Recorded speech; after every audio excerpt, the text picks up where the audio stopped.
राधे राधे, जय श्री कृष्ण। आज मैं आपको आशा भागवती की कहानी सुनाती हूँ। एक हिमाचल राजा थे जिसके दो लड़की थी। एक का नाम गोरा था, एक का पार्वती जी था। एक दिन राजा ने अपनी दोनों लड़कियों को बुला के पूछा कि कौन किसके बाग का खाती है।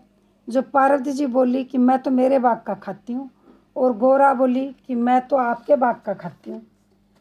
बाद में राजा ने ब्राह्मण को बुलाकर बोला कि पार्वती जी के लिए तो भिखारी वर ढूंढियो और गोरा के लिए राजा ढूंढियो। जब ब्राह्मण गोरा के लिए तो ईश्वर जी को नारियल दे दिया, और शिव जी बूढ़े ब्रह्म भिखारी का भेष धर के बैठे थे, जो पार्वती जी का नारियल शिव जी को दे दिया। पीछे राजा पार्वती जी के लिए विवाह की कुछ भी तैयारी नहीं करी, और गोरा के लिए बहुत सी विवाह की तैयारी करी। पीछे गोरा की बारात आई। जब सब कोई बारात की बहुत खातिरदारी करी और खूब धन दौलत नौकर चाकर दे के और खूब धूमधाम से विवाह कर दिया। पीछे पार्वती जी की बारात आई। जब किसी ने कुछ नहीं पूछा, ना कोई खातिरदारी करी, ना कोई आव भगत करी, केवल कन्या का दान दे दिया। जब शिव जी कैलाश पर्वत पर पार्वती जी के साथ लेकर चले, तो पीछे पार्वती जी जहाँ पांव रखे वहीं की धूप जल जाए। पार्वती जी की पीछे पार्वती जी जान लग गई, तो जहाँ पैर रखती वहीं पर धूप जल जाए। पार्वती जी के लिए पंडित जी बुलाकर शिव जी ने पूछा कि ये क्या दोष है कि ये जहाँ पैर रखती है वहीं की धूप जल जाती है। जब पंडित जी बोले कि पार्वती जी की भाभी आशा भगवती का व्रत करती, जब ये भी उनके साथ करती थी। इसकी भाभीयों ने पैर में जाके उजमन कर दिया और पार्वती जी ने उजमन नहीं किया, इसलिए आशा भगवती का इसके ऊपर दोष है। पीछे शिव जब ये पैर जाके आशा भगवती के व्रत का उजमन करेगी तब इसका दोष उतरेगा। पीछे शिव जी बोले कि हम वहाँ चल के व्रत का उजमन कर देते हैं। खूब गाजे बाजे से चलेंगे, खूब धन दौलत लेके तैयार होके खूब गहना गुट्ठी पहन के चलेंगे, जिससे वहाँ उन लोगों को भी पता चले कि पार्वती जी कितनी सुखी है।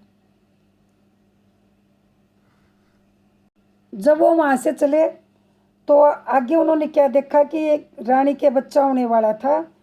तो वहाँ बहुत सुनसान पड़ी थी, बहुत लोग इकट्ठे हो रखे थे और भीड़ हो रही थी। जब पार्वती जी ने पूछा भाई ये किस बात की भीड़ हो रही है, तो लोगों ने बताया कि भी रानी कष्टी है, रानी के बच्चा होने वाला है, बहुत दुख पा रही है।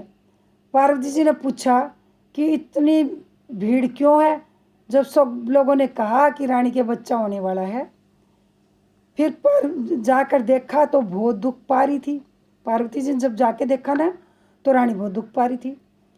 जब पार्वती जी शिव जी से बोली कि टाबर होने से इतनी तकलीफ होती है, जो मेरी तो आप कोख बांध दो। जब शिव जी बोले तू कोख मत ना बंधवा, नहीं तो बहुत पछताएगी, लेकिन पार्वती जी ने जिद कर ली। अब शिव जी बोले कि तिरिया जाई का हट है वो बहुत खराब होता है। पीछे वो लोग आगे चले तो एक घोड़ी के बच्चा होने वाला था, वहाँ भी भीड़ हो रही थी। पार्वती जी उठ के जाके देखने लगी तो महाराज टाबर होने में तो बहुत तकलीफ होती है, सो मेरी तो कुख बांध दो। जब शिव जी बोले कुख मत बंधवा, नहीं बहुत पछताएगी। शिव जी ने बार बार पार्वती को समझाया, लेकिन पार्वती नहीं मानी और हट कर ली। तो शिव जी ने पार्वती जी की कुख बांध दी। बाद में वो वहाँ से चले तो खूब सज धज कर गहना कपड़ा पहन कर और खूब ठाठ बाट के साथ गोरा पार्वती जी के साथ अपने पियर पहुँची। माँ बाप ने उसको देखा तो पहचाना ही नहीं। उन्होंने तो एक गरीब के साथ पार्वती जी की शादी करी थी। जब उनको पता चला कि ये तो पार्वती जी हैं, तो वो देख के खूब खुश हुए, बहुत वो लाड चाव करे। बाप ने पूछा तू किसके बाग का खाती है, तो पार्वती जी बोली मैं तो मेरे बाग का खाती हूँ, जो इतना राज कर रही हूँ, आपने तो एक गरीब ब्राह्मण से मेरी शादी करी थी। वहाँ भाभी आशा भगवती के व्रत का उजमन कर रही थी। उनको व्रत का उजमन करते देख के पार्वती जी बोली कि मैं भी उजमन की तैयारी नहीं करी, नहीं मैं भी उजमन कर देती। जब भाभिया बोली कि आपको किस चीज़ की कमी है, शिव जी से बोलो, आपको तो वो पल भर में ही सारी तैयारी कर देंगे। जब वो दासी को बुलाया और उसने दासी से कहा कि कुएं की पहाड़ पे शिव जी बैठे हैं, जाके उनको बोल कि पार्वती जी आशा भगवती के व्रत का उजमन करेगी तो तैयारी करनी है। जब वो दासी शिव जी से जाके सारी बात बोली, जब शिव जी उसने उसको 1.25 करोड़ का मुंदड़ा दिया और बोले कि इसका रुपया मंगा कर सारी तैयारी कर लियो, जो मन करोगी जैसी तैयारी आप ही हो जाएगी। पीछे वो मुंदड़ा ला के पार्वती जी को दिया। जो पार्वती जी ने मुंदड़े से खूब अच्छी तैयारी करी, उसने उस मुंदड़े के रुपए कर लिए और फिर उससे खूब अच्छी तैयारी करी। 8 सुहाग की पिटारी मंगाई, जिसमें 8 तिल, 8 गहना, 8 पुल्ली, 8 नथ, सुवाली, चूड़ा, नाल, गले और रोड़ी, मेहंदी, हिंगलू, मैन, काजल, टिक्का, दर्पण, कांगसिया, सुहाग की सब चीज़ें 8 पिटारियों में डाल दी। एक सुहाग पिटारी सासू जी को देने के लिए अलग से तैयार कर ली। पीछे भाभियों ने जब देखा कि हम तो 8 महीने से तैयारी कर रहे हैं, तब भी ऐसी तैयारी नहीं करी, और इन्होंने तो जरा सी देर में सारी तैयारी कर ली।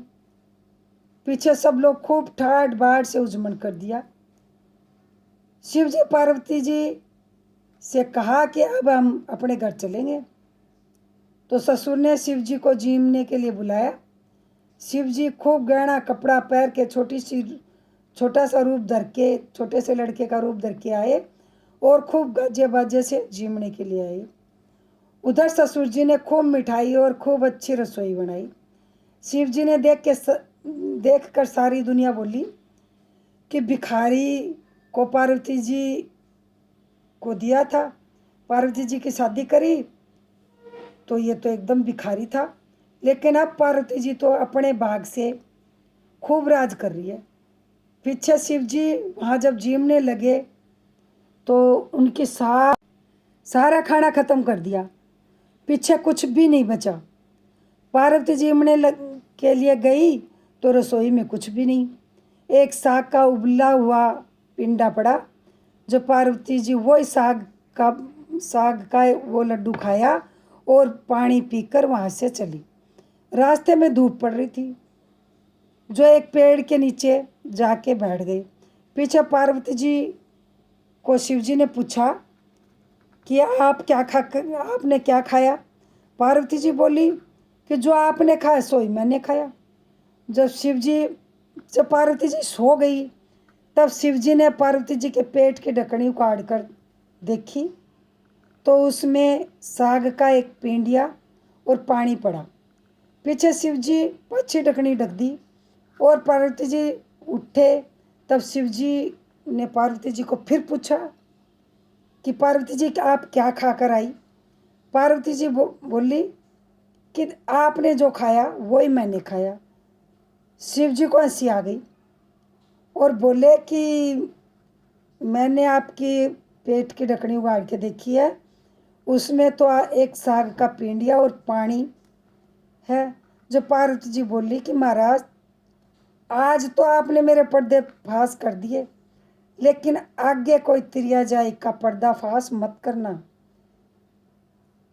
हम लोग पियर की बात ससुराल में नहीं बताते और ससुराल की बात पियर में नहीं बताते। आगे जब चले तो जो दूब पार्वती जी के पैर रखने से सूख गई थी वो हरी हो गई, वो पीछे पीछे हरी होती जा रही थी। जब शिव जी ने सोचा कि दोस्त तो मिट गया, क्योंकि जैसे जैसे पार्वती पैर रख रही थी वो पीछे पीछे जो जली हुई दूब थी वो हरी हो रही थी। पीछे आगे गए तो घोड़ी के पास बच्चा खेल रहा था। जो पार्वती जी बोली महाराज ये क्या। जो शिव जी बोले यह वही घोड़ी है जो दुख पा रही थी, जिसको देखकर आपने कूख बंधाई थी। जो पार्वती जी बोली महाराज मेरी तो कूख खोल दो। जब शिव जी बोले अब कैसे होगा, मैंने तो आपको बहुत समझाया था, बहुत मना किया था। फिर वहाँ से आगे चले तो रानी जलवा पूज रही थी। तो पार्वती जी ने फिर पूछा, महाराज ये क्या? जब शिव जी बोले कि ये वही रानिया जी जो दुख पा रही थी, अब इसके लड़का हुआ है जो ये जड़वा पूज रही है। अब पार्वती जी बोली, महाराज मेरी तो कुख खोल दो। जब शिव जी बोले कि मैंने तो तुझे पहले ही बहुत समझाया था कि कोख मत बंधवाओ, लेकिन पार्वती जी ने हट कर लिया। जब जादुई बटुए में से सारी चीज़ें निकाल कर मैल का गणेश जी बनाकर पीछे सारे ने एक चार करवाए पार्वती के शिव जी ने, और पार्वती जी बोली कि मैं तो सुहाग पिटारी बांटूंगी। तो पूरी नगरी में इल्ला फिरा दिया कि सब लोग आओ, पार्वती जी सुहाग बांट रही है। जो सबको लेना आया। जब जितनी छोटी दुनिया थी तमाम, वो तो सब भाग भाग के आई और भो सुलक्षण भो सुहाग भाग लेके गई। और ब्राह्मण बनियों की थी जो श्रृंगार करने लग गई कि सज धज के सुहाग लेने जाएंगे। जो देर हो गई, सुहाग तो सारा बट गया। पीछे वो गई जब शिव जी बोले कि इनको भी सुहाग दो। पार्वती जी बोली, मैं तो सारा सुहाग बांट दिया। जब शिव जी बोले कि इनको तो सुहाग देना ही पड़ेगा। जब पार्वती जी नुआ में से मेहंदी निकाली और मांग में से सिंदूर निकाला और कोयों में से काजल निकाला और टिक्के में से रोड़ी निकाली और चिटलियाँ नुओं में से मेहंदी निकाली और चिटली आंगली का छिट्टा दिया। जब कोई का तो थोड़ा ज़्यादा लग गया, कोई को थोड़ा कम लगा, तो जिसके ज़्यादा लगा उसको ज़्यादा सुहाग मिला और जिसके कम लगा उसको कम सुहाग मिला। सारी नगरी में जय जयकार हो गई, हे पार्वती जी जिसो सब ने सुहाग दियो। पार्वती जी आशा भगवती टूठी, विश्व माने भी टूटियो। कहते सुनते उकारा बढ़ते अपने सारे परिवार को दियो। हे आशा भगवती माता, जैसा सुहाग सबको दिया ऐसा हमको भी दियो। अपने परिवार को, बेटी बेटी बहुओं को दियो, गांव गली को दियो, अगड़ पड़ोसियों को दियो। हे महाराज, जय आशा भगवती माता की जय। इसके बाद विंदायक जी की कहानी भी होती है, वो मेरे चैनल में डली हुई है वैसे तो, लेकिन मैं फिर आपको बताऊंगी।